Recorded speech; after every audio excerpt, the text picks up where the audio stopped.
exactly who you are meant to be. There's no two ways about it. Who you are in this moment is who you are meant to be.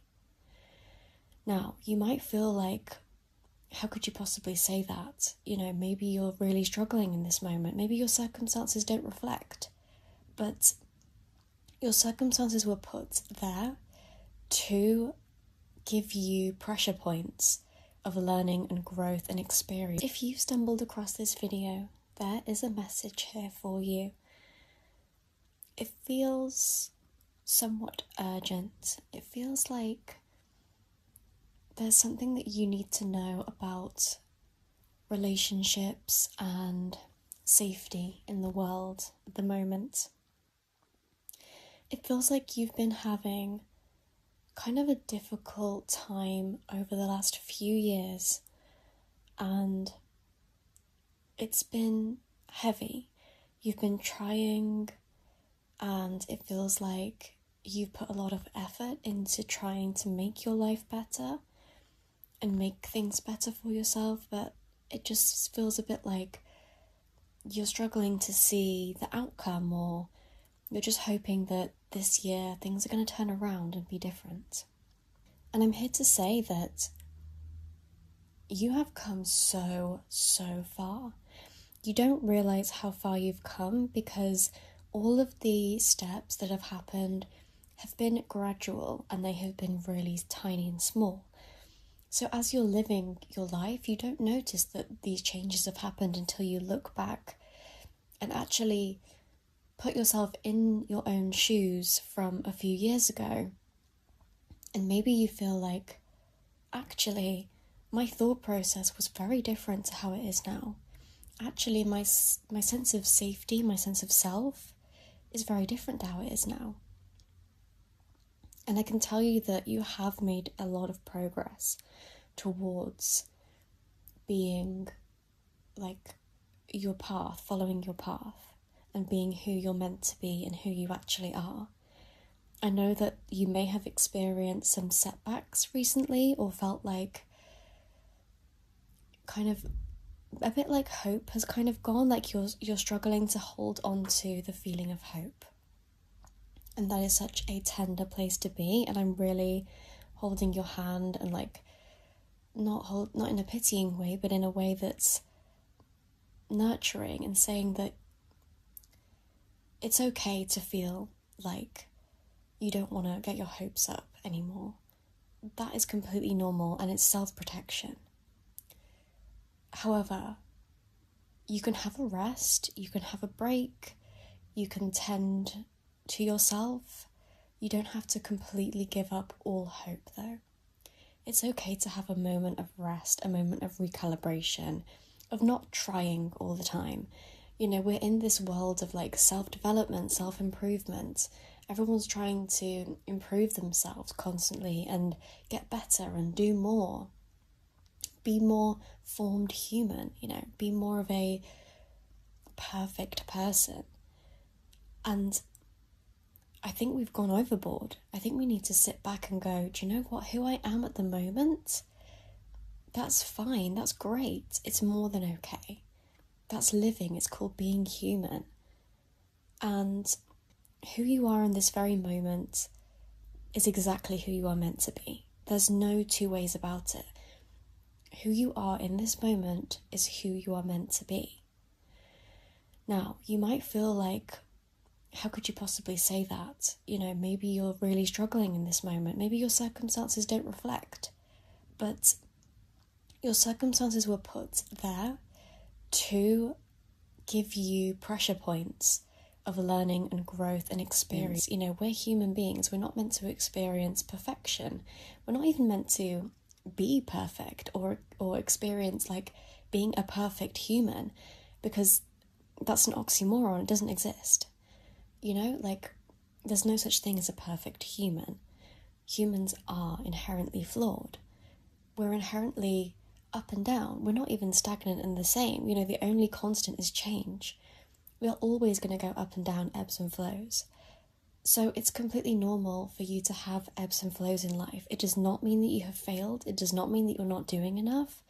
And I think I'm really feeling a strong message overall. I honestly wasn't sure where this message was going to go, but this is the message that I'm really, really feeling for you, is where you are now, please relax. Please just enjoy where you are at the moment. I'm sure there are some amazing things going on in your life, like that you haven't maybe given credit to. You know, it could be your self-confidence, it could be your self-trust, it could be your knowledge around certain things, how you've experienced some hardships and what you've learnt from that. It all builds up to be who you are as a human being, and it builds this big round picture of the human experience. Now, I understand that you might want to kind of have a bit more reassurance, or maybe there's a question that you might have, or something that you really want to know the answer to. And for that, I'm going to take some tarot cards and I'm going to see what comes out. Because I feel a pressure almost from my listeners that you want to know something.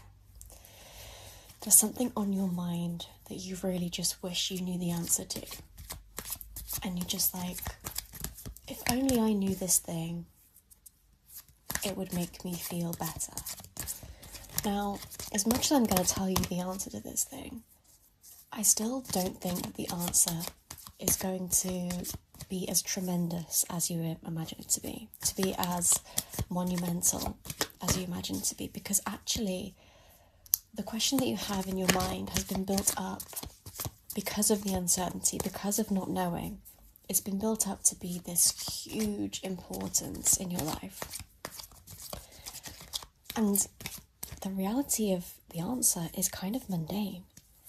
It's actually very not special. Like, it's not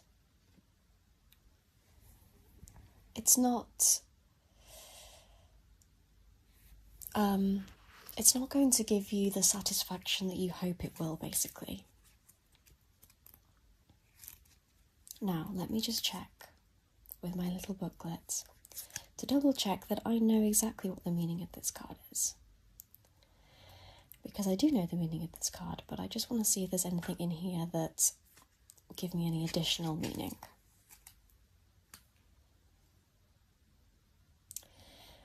So the card that I got was the Three of Cups upside down.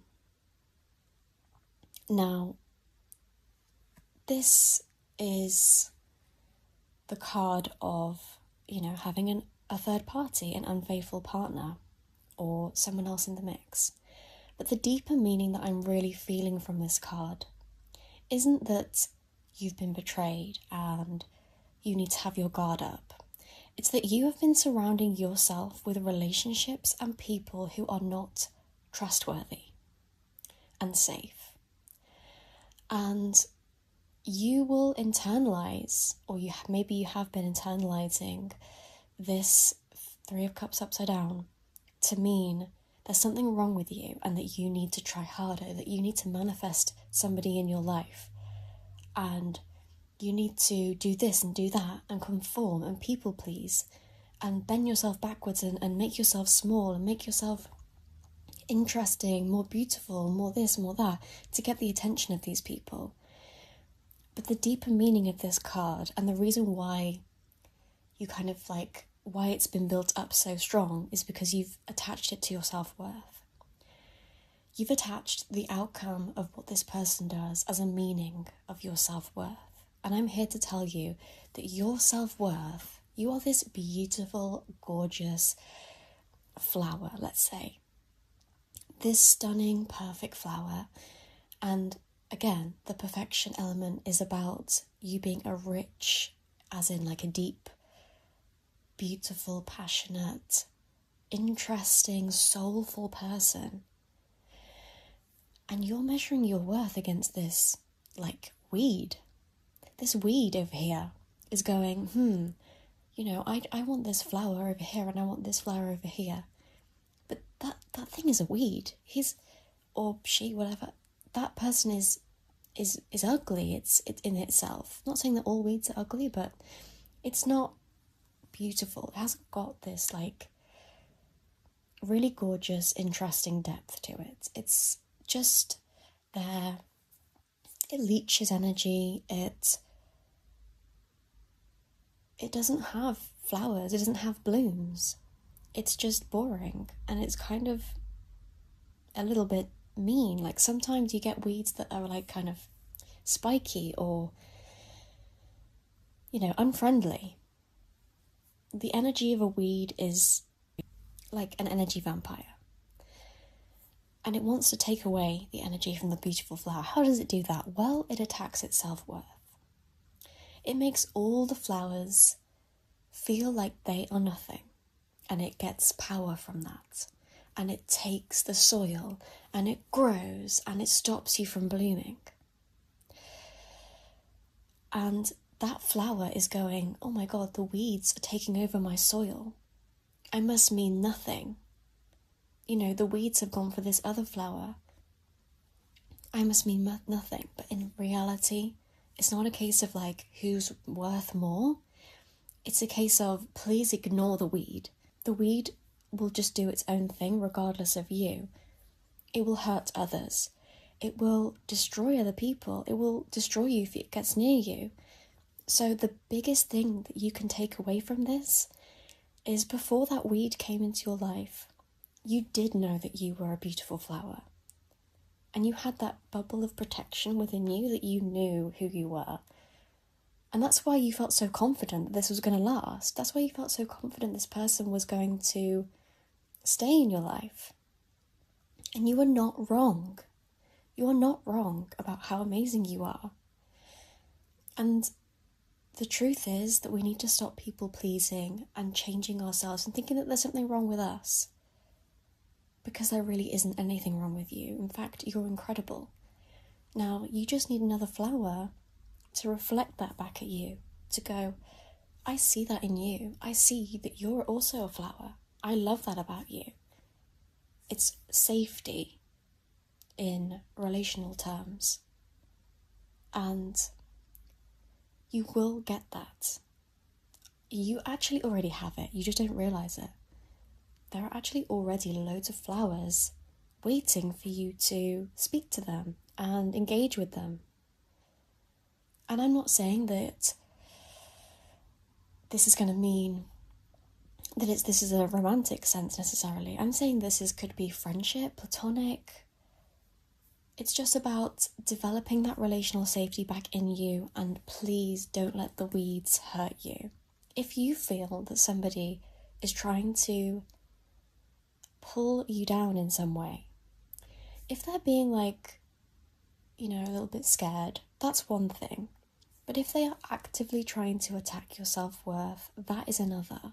If that person doesn't care about you, it's okay to say, look, I hope you have a nice life. I don't wish anything bad on you, but I'm going to be around people that make me feel good.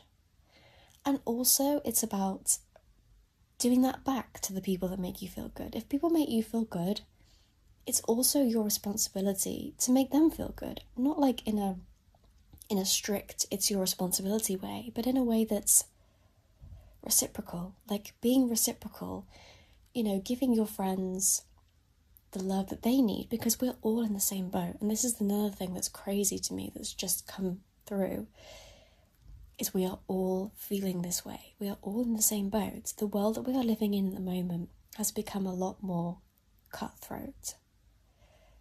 We are experiencing much more individualization than ever before. And the message basically is that some people have taken that to the extreme. Some people cut off all feeling and emotion and empathy within them as a reaction to this individualization. So they become harsh and they become cruel and they don't care and they become self-serving. Now, a part of you feels maybe like you should do that too, because if everyone else is doing that, then maybe you need to be self-protective. But it's about balancing. So it's about going, okay, well, I can protect myself from people, and it's about using discernment and going, okay, how is this person making me feel in their presence? How is this person reacting to my wins? How is this person reacting to me not being perfect? Like, let's say that you admit something that's a struggle for you. Do they turn around and use it against you? Or do they go, yeah, me too, and they open up as well? That's one way of understanding. I think personal discernment is so unique to each person. So it's like about understanding what makes you personally feel comfortable.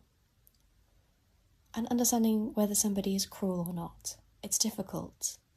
Some people might come across like they're really mean, but actually they've got a heart of gold and they're just being self-protective. And you might be one of those people who comes across maybe a little bit cold, but in reality, your heart is soft and you wouldn't hurt anybody else. And that's an example maybe of using that discernment to say, okay, well, maybe coldness and maybe being reserved isn't necessarily a bad thing that somebody has. Maybe it's more about how they treat others and noticing different things.